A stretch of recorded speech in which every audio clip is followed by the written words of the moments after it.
How to change the camera view in Minecraft. Hello everyone. In this video, I will show you how to change the camera view in Minecraft. With the first person view, you see the game from the player's perspective. The only part of the player that you see is the player's right hand or the item the player is holding. With the third person rear view, you see the game as if you were standing behind the player. You will see the player's body from the back. With the third person view, you see the game as if you were facing the player. You will see the player's body from the front. In Minecraft, you can toggle between these three views, which are also known as camera angles, using a game control. Here are the game controls to change between views on the Minecraft platform. For PC or Mac, press the F5 key.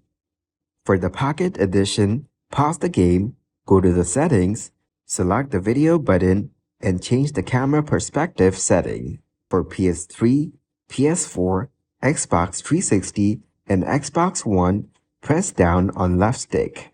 For Windows 10 Edition, press the F5 key. For Wii U, press down on the left stick. For the Nintendo Switch, press down on the left Joy-Con stick. And lastly, for Education Edition, press F5 key. Thank you guys for watching this video. Hope you got some value. Make sure to like the video and subscribe to the channel to get notified of new videos. See you in the next one.